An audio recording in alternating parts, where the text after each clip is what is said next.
d'accord Omar daa di d'abord massawu njabootu Abdoulaye Ba boobu.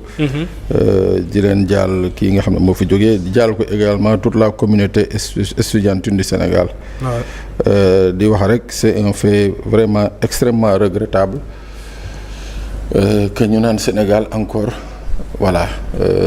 am na xale bi nga xam ne ñàkk na bakkanam suite à des manifestations. loolu dañ koy naqarlu parce que jàppoon nañ ne que fii Sénégal jógee. situation yi ni mel waratu mun a am mais par rapport à l'autopsie li nga xam ne moom nañ doon séentu enfin ñu ci bëri liñ doon séentu wala la ñu yaakaaroon ne que moom Abdoulaye Ba mi manifestation yi bi ñu amee mu ñàkk bakkanam ñu ci bëri njortoon nañu ni que ay balu fital wala lu ni mel moo ko faat. parce que loolu noonu nekkoon na une situation bi nga xam ne nit ñi dañ ko doon vivre ci at yi ñi génn. ba nga xam ne bu moor amee rek ci manifestation li nit ñi di njëkk xalaat wala njot mooy que maanaam. bal la ko rey. waaw bi autopsie bi génnee. liñ ci seetlu wax fa dëgg mooy loolu noonu daanaka voilà amul daal maanaam du bal moo ko faat liñ ciy jàpp daal mooy. biñ ko yóbboo fële ca l'hôpital Idrissa Pouye Grand Yoff. foofu nga xam ne mooy centre bi nga xam ne ñoom ñooy. def saytu affaire autopsie yi. ñoom jàpp nañ ñaal ni que moom mii nga xam ne mooy Abdoulaye Ba nekkoon étudiant deuxième année ci médecine li ko rey certificat médical bi nee na li ko jàpp nañ li ko rey. mooy ay gaañu gaañu ay fracture maanaam ay damm-damm ci wàllu faaram yi. waaw faar yi dañ ci seetlu ay damm-damm. également ay contusion mooy maanaam ay tëcc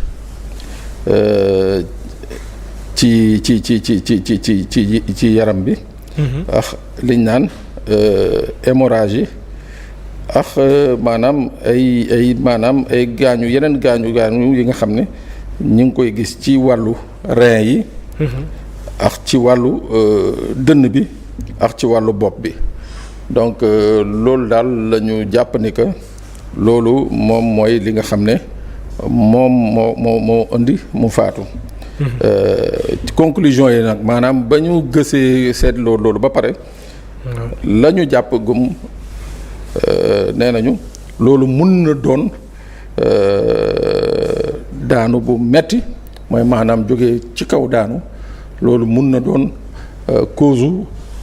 gaañu yooyu yi nga xam ne moom la autopsie bi gis ba relaté ko. mais Oumar quoi qu'il en soit dama ne dafay doon ay mbir yi nga xam ne dañ ko war a dénoncer ndéem autopsie bi seetal na takk der yi ci wàllu usage yu gànnaay wala maanaam balu fetal et consort mais dañu war di yéeg au niveau de certaines démocraties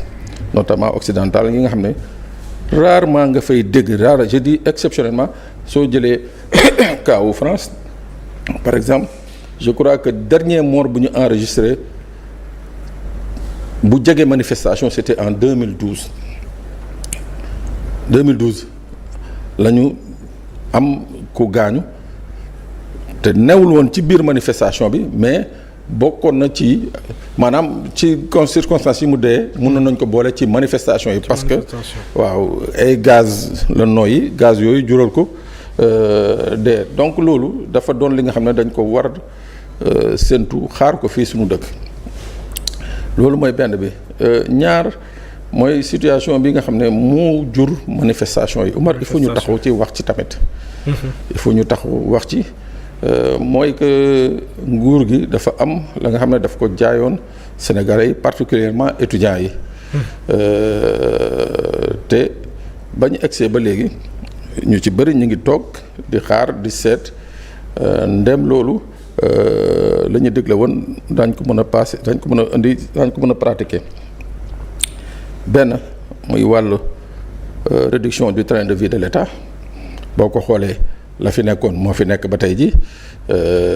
ak yeneen ak yeneen yi nga xam ne dañ ko diggaale woon ak sénégalais yi mooy maanaam ci wàllu yoon justice ci wàllu reddition des comptes loolu yëpp bokk na ci ay promesses yi nga xam ne dañ ko defoon mais soo xoolee ba tey ji daanaka da ngay foog ni que ay nit a changé rek mais dara changé wul Sénégal loolu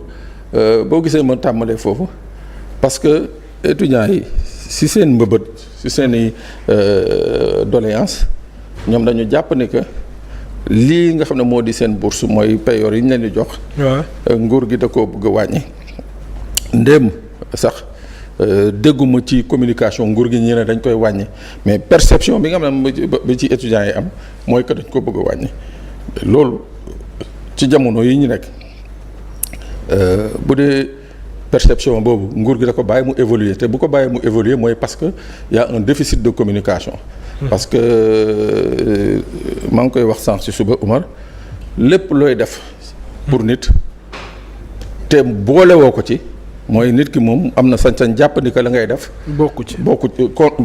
du pour moom nga koy def moo tax je crois que dañu war a trouver des solutions inclusives li ñuy def woo nit ñi teg sur la table ñu toog waxtaane ko parce que fii nag kenn gënu fi nekk sénégalais kenn. waaw kenn gënu fi nekk sénégalais kenn donc jàpp naa ni que ku ci nekk. war nga mën a bàyyi as tuut waaw jël as tuut mais loolu yëpp dañ koy def autour d'une discussion donc loolu mooy pratiquement lii nga xam ne moo nekk mun nañ ko wax à l'origine de cette grève là bii mujjee ci décès Abdoulaye Ba mais mu amaat beneen point bi nga xam ne extrêmement important bi nga xam ne il faut ñu souligner ko Omar c'est vrai que manifestation c'est un droit constitutionnel mais aussi yenn type manifestation yi violence yi nga xam ne moom lañ ci gis Omar dañ ko war a bannir fii ci réew mi jàpp naa ni que nit mën nga kaas mën nga wax mën nga dénoncer sans pour autant egg ci yenn extrémités yi loolu seetlu nañu que chaque fois bu amee ci réew mi après day am ay conséquences yi muy mel ni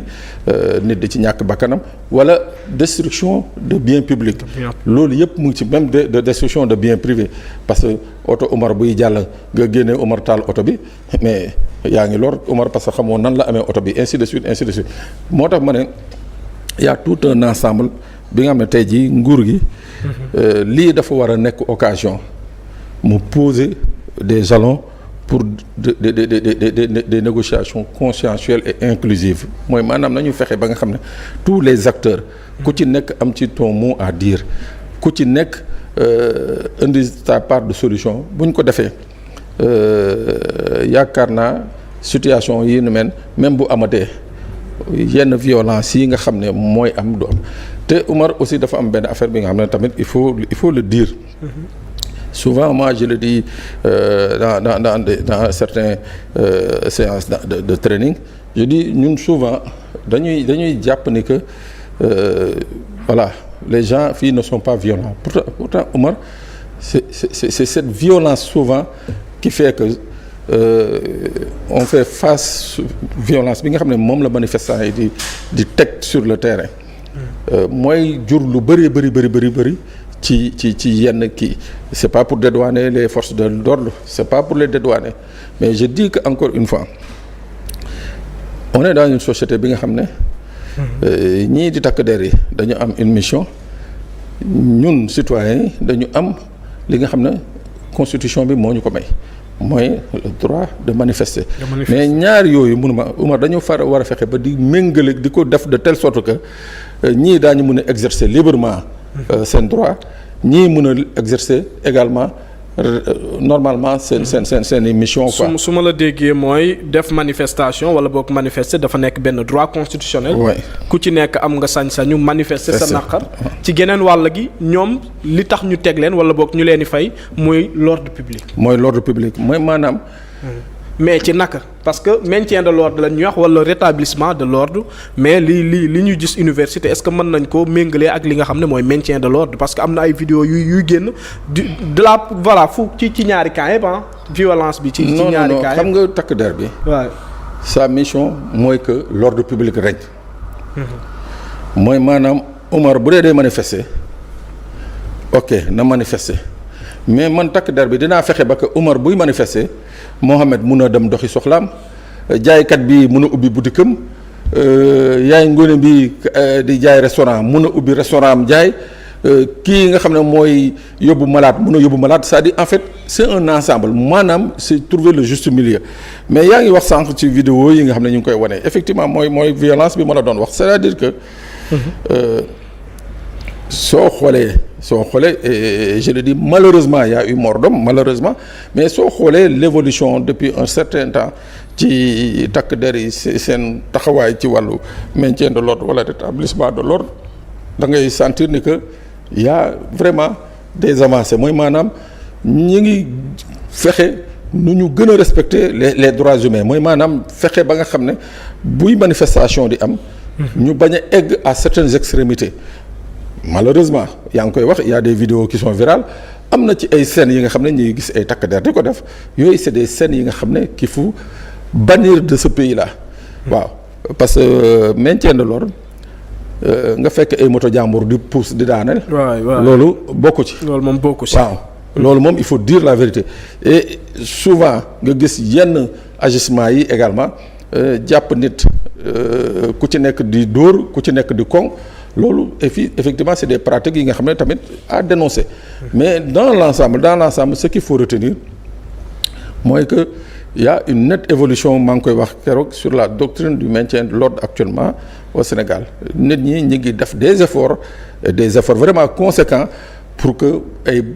genre dérapage yeeg yooyu bañatee am malheureusement dans le cas de l'université on a noté un mort même si c'est pas du fait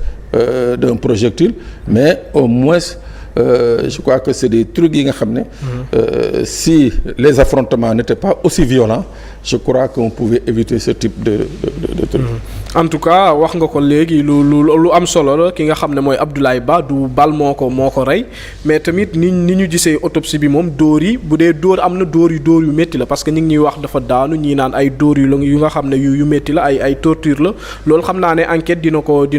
ko feeñal ci enquête boobu sax laa bëgg ñu des ci gis nañ ki nga xam ne mooy ministre de la justice de même que le premier ministre démb ci conseil des ministres bi nee na faaw ñu ubbi ci li nga xam ne mooy enquête rek xam ci yan circonstances la kii nga xam ne mooy étudiant bi di Abdoulaye Ba ñàkkee bakkanam est-ce que gëm nga ne enquête yooyu dina aboutir à quelque chose d'autant plus que ay 80 morts amoon na fi Pape ci ginnaaw dara xewagul ba léegi.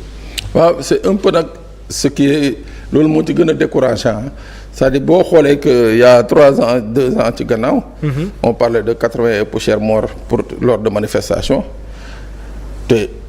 ba tey jii gisuñu dara. Les gens peuvent se poser des questions mais jàpp naa ni que lii c'est une opportunité pour le pouvoir actuel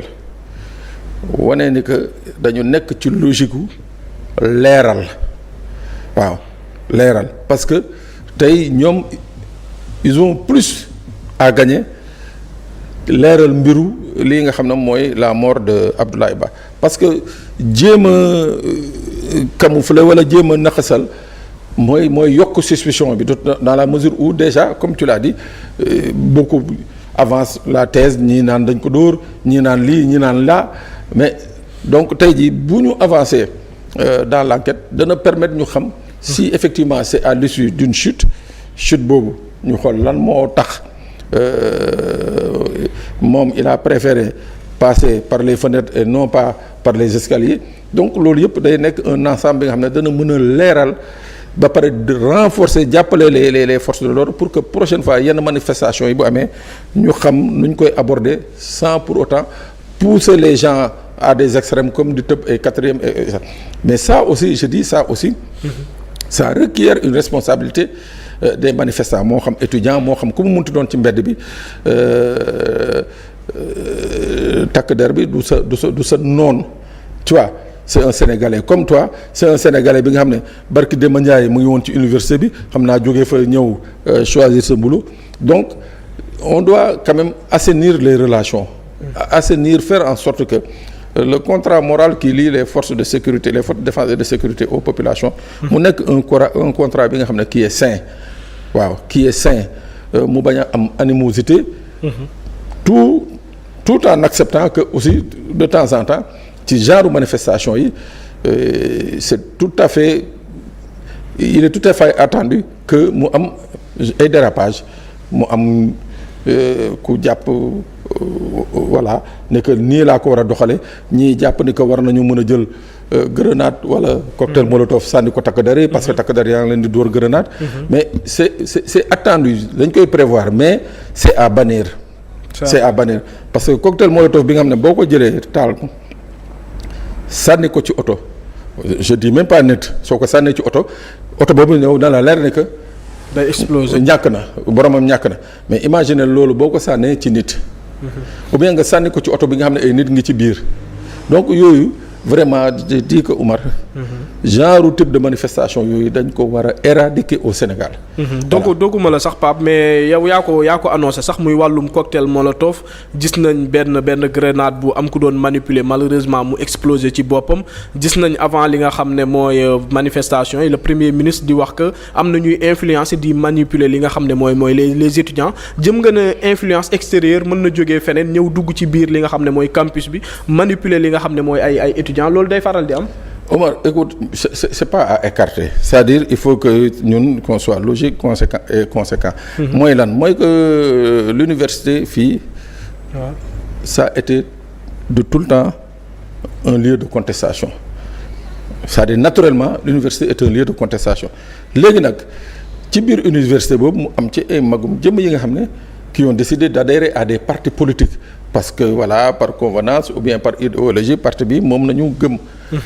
organiser wu justement en mouvement et tout ça au sein des universités loolu nag Oumar pour dire la vérité c'est des pratiques yi nga xam ne qui ont naguère toujours existé à l'université c'est-à-dire les mouvements estudiantins ont toujours fait l'objet de récupération politique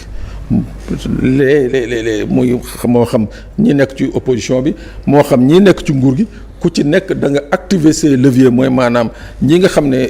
les étudiants qui te sont favorables pour ñi jéem a freiner des mouvements ñële pour gën a yokk ay mouvements donc loolu c'est des choses qui existent il faut pas se voiler la face. mais mën nañ ko comprendre ci contexte électoral wàllum politique mais pas quand même di yegg ci li nga xam ne mooy di leen manipuler ay grenades ak yiñ ciy dégg ba muy jur lii. manipuler bon je sais pas si il faut utiliser le terme manipuler mais c'est vrai